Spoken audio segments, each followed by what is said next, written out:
नमस्कार। एसी गुरु के YouTube channel में आज एक बार फिर बहुत ही बेहतरीन, जानदार और शानदार टॉपिक लेकर आया हूं।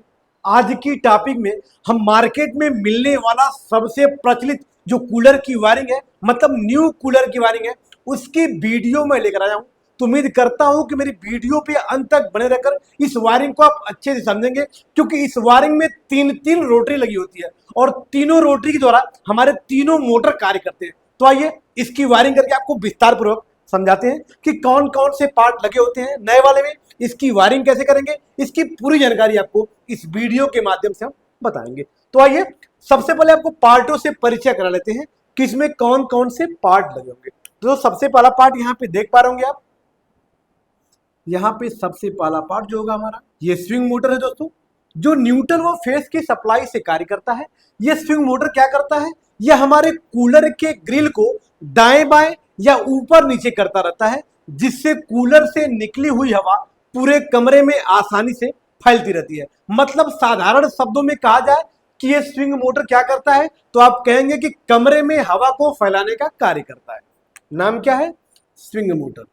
दोस्तों ये भी दो सप्लाई से कार्य करेगा, मतलब न्यूट्रल व फेस की सप्लाई से ये भी कार्य करेगा। अब आते हैं अगले पार्ट की तरफ बढ़ते हैं। अगला पार्ट यहाँ पे देख पा रहे होंगे, ये हमारा क्या है दोस्तों, वाटर पंप मोटर है। इसमें भी दो तार होंगे, इसका नाम क्या है, वाटर पंप मोटर। ये क्या करता है, वाटर ट्रे से पानी को उठाकर ऊपर फेंकने का कार्य करता है, जिसके पानी से हमारी घास की गद्दियां भीग जाती हैं। अब उन भीगी हुई गद्दियों की ठंडक को खींचकर ब्लोअर फैन कमरे में ठंडी हवा फेंकता है, जिससे कमरा ठंडा हो जाता है। मतलब वाटर पंप साधारण शब्दों में कहा जाए कि वाटर ट्रे से पानी को उठाकर ऊपर फेंकने का कार्य करता है। इसी कड़ी में अगले पार्ट की तरफ बढ़ते हैं दोस्तों। यहां पे देख पा रहे होंगे आप, ये हमारा विद्युत मोटर है या ब्लोअर फैन मोटर है, आप कुछ भी कह सकते हैं, जिस मोटर के जल जाने पर दोबारा बाइंडिंग की जा सकती है। लेकिन वाटर पंप मोटर और स्विंग मोटर के जल जाने पर इसकी दोबारा बाइंडिंग नहीं होती है। मतलब इन दोनों मोटरों के जलने पर बाइंडिंग नहीं होती है, लेकिन ये बड़ा मोटर होता है, इसलिए जलने के बाद इसकी बाइंडिंग आसानी से की जा सकती है।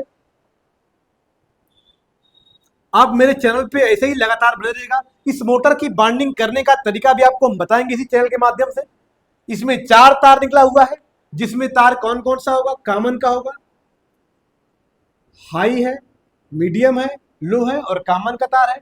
2 तार अलग से निकलेगा। ये 2 तार किसका होगा, कैपेसिटर का होगा, जो रनिंग कैपेसिटर में होगा, प्रयोग करेंगे हम। ये कितने पावर का होगा, 4 से 6 MFD का होगा। मतलब कूलर थोड़ा सा छोटा होगा तो 4 MFD का प्रयोग करेंगे, कूलर बड़ा होगा तो 6 MFD का प्रयोग करेंगे। और जो कैपेसिटर होगा वह रनिंग कैपेसिटर होगा। ये MFD क्या होती है, माइक्रो फैराडे इसका फुल फॉर्म होता है, और MFD कैपेसिटर को मापने की इकाई होती है। जिस प्रकार चावल और गेहूं के मापने की इकाई केजी किलो होता है, केजी होता है, उसी प्रकार से कैपेसिटर के मापने की इकाई MFD होती है। क्योंकि मार्केट में हम जाते हैं तो मांगते हैं कि 4 MFD का या 6 MFD का या 10 MFD का हमको कैपेसिटर दीजिए, क्योंकि कैपेसिटर हमको वजन करके नहीं मिलता है, ये जब भी मिलेगा तो MFD मिलेगा। इसलिए कैपेसिटर के मापने की इकाई क्या होती है, MFD होती है। तेरह हमारे सारे पार्ट दोस्तों, इसको भी नामांकन कर दे रहे हैं। इसका नाम क्या है, ये विद्युत मोटर क्या करता है, मतलब विद्युत मोटर में क्या लगा होता है, ब्लोअर फैन। जो पत्ती लगी होती है उस पत्ती का नाम क्या होता है, ब्लोअर फैन। अब ब्लोअर फैन क्या करता है, दाएं बाएं और पीछे की भीगी हुई गद्दियों की ठंडक को खींचकर कमरे में फेंकता है, जिससे कमरा ठंडा हो जाता है। तो ये रहा हमारा विद्युत मोटर व ब्लोअर फैन का कार्य। अब आइए इनका कनेक्शन कैसे करते हैं, इसमें कितनी रोटरी लगी होती है, इसके बारे में आपको बताते हैं। दोस्तों तीनों पार्टों को चलाने के लिए इसमें स्विच का इस्तेमाल नहीं किया जाता है, इसमें तीनों रोटरी ही लगती है, जिससे कस्टमर को चलाने में या ऑन ऑफ करने में आसानी होती है। एक रोटरी है, इस रोटरी पे साफ साफ नीचे लिखा होगा क्या, स्विंग स्विच। स्विंग स्विच मतलब ये इसके द्वारा स्विंग मोटर को चलाने का कार्य किया जाता है। आगे बढ़ेंगे, एक स्विच यहां मिलेगी,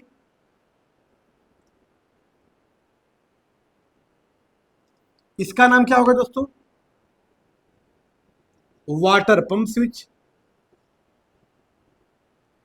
मतलब इसके द्वारा हमारा वाटर पंप मोटर चालू हो जाएगा, जिससे पानी का लेना देना शुरू कर देगा। मतलब पानी को नीचे से उठाकर ऊपर फेंकने की जो प्रक्रिया होगी उसको चालू कर देगा। और उसी कड़ी में जब आगे बढ़ेंगे तो हमको क्या मिल जाएगा, यहाँ पे फेस लिखा होगा, यहाँ पे हाई लिखा होगा, मीडियम लिखा होगा, of. High medium low of, high medium low of. ये रोटरी को घुमाते रहेंगे और इस प्रकार से रोटरी हमारी अलग अलग अवस्थाओं में हमारे मोटरों को कार्य कराती रहेगी। मतलब आपकी अवस्था पे फेस वाले पॉइंट के सीधे ले आएंगे तो वहां पे ऑफ हो जाएगा, यहाँ पे करेंगे तो हाई हो जाएगा, यहाँ पे करेंगे मीडियम चलेगा, यहाँ पे करेंगे लो चलेगा। तो जिस अवस्था में आपको चलाना है उस अवस्था में रोटरी को आप सेट कर देंगे और उसी स्पीड से हमारा ब्लोअर फैन यहाँ पे कार्य करता है। तो ये हमारा तीनों स्विच हो गए। आइए इसको भी नामांकन कर दे रहे हैं दोस्तों। इसका नाम होता है फैन स्विच, जो हमारे ब्लोअर फैन मोटर को चालू और बंद करने का कार्य करता है। ये रहे हमारे सारे पार्ट। अब आइए इसको दो कलर के मार्कर की सहायता से इसकी पूरी वायरिंग करेंगे। मेरे वीडियो पे आप अंत तक बने रहकर इस वायरिंग को आप अच्छे से समझिएगा, क्योंकि मार्केट में सबसे अधिक छाने वाली वायरिंग यही है, सबसे अधिक मिलने वाली वायरिंग यही है। तो आशा करता हूं कि मेरे चैनल पे, मेरे वीडियो पे अंत तक बने रहकर इस वायरिंग को आप अच्छे से समझेंगे। तो आइए वायरिंग को स्टार्ट कर रहे हैं दोस्तों। जैसा कि आप देख पा रहे होंगे, दो तार, एक न्यूट्रल का है और दूसरा तार जो हमारा है ये हमारा फेस का है। मतलब न्यूट्रल व फेस के तार से हम वायरिंग करेंगे।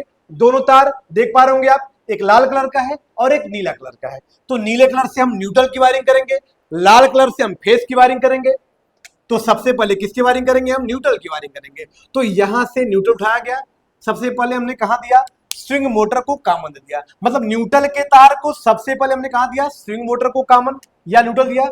फिर यहीं से न्यूट्रल उठाएंगे, ये न्यूट्रल कहां चला जाएगा, वाटर पंप मोटर को कॉमन जाएगा। मतलब हमने दोनों मोटर को क्या दिया गया, न्यूट्रल दिया गया। एक बार फिर से न्यूट्रल के तार को यहां से हमने कहा दिया स्विंग मोटर को, यहां से उठाकर हमने कहा दिया वाटर पंप मोटर को, और यहीं से न्यूट्रल को उठाएंगे तो कहां दे देंगे, ब्लोअर फैन मोटर को या विद्युत मोटर दे देंगे। तो इस प्रकार से फाइनली हमारे तीनों मोटरों को क्या मिल गया, न्यूट्रल मिल गया। अब इनको क्या चाहिए, फेस, ताकि ये अपना कार्य करेंगे। अब आइए फेस की वायरिंग कैसे करेंगे उसको आपको बताते हैं दोस्तों। फेस के कलर के तार को हम, रेड कलर के तार को फेस माने हैं। यहां से फेस कहां जाएगा, हमारे स्विंग वाले स्विच में, फिर यहीं से फेस चला जाएगा वाटर पंप स्विच में, और यहीं चला जाएगा फैन स्विच में। मतलब फेस के तार को हमने क्या किया, तीनों स्विचों में ऊपर से इन करा दिया। अब नीचे वाले पॉइंट से हमको आउट करना होगा, ताकि जैसे अपने रोटरी को ऑन करेंगे तो हमारा ये स्विंग मोटर कार्य करना शुरू कर देगा। तो इस बटन की सहायता से हमारा स्विंग मोटर कार्य करेगा। यहां से फेस उठा के हमने कहा जोड़ दिया, स्विंग मोटर वाले पॉइंट में जोड़ दिया। अब यहाँ पे देख पा रहे होंगे ये वाटर पंप मोटर की रोटरी है या स्विच है, उसके नीचे वाले पॉइंट से आउट करा के हमने कहा जोड़ दिया, वाटर पंप मोटर को। ताकि इस स्विच को घुमाएंगे तो यहां से हमारा वाटर पंप मोटर कार्य करेगा। उसी कड़ी में आगे बढ़ रहे हैं। यहां पे देख पा रहे होंगे, यहाँ पे हमने फेस ऑलरेडी दे रखा है। यहां से हाई वाले पॉइंट उठाएंगे, कहां जोड़ेंगे, हाई वाले में। मीडियम वाले उठाएंगे, मीडियम में जोड़ेंगे, और लो वाले पॉइंट उठा के लो वाले में जोड़ेंगे। तो ये रहा हमारा न्यू कूलर की एक बेहतरीन सी वायरिंग। यदि मेरी वीडियो आपको अच्छी लगी हो तो वीडियो को लाइक कर दीजिएगा, चैनल पे नए हैं तो चैनल को सब्सक्राइब कर लीजिएगा, ताकि ऐसी ऐसी बेहतरीन वीडियो डेली अपलोड हो तो सबसे पहले आप तक पहुंच सके। फिर मिलते हैं नेक्स्ट वीडियो के साथ, तब तक के लिए धन्यवाद।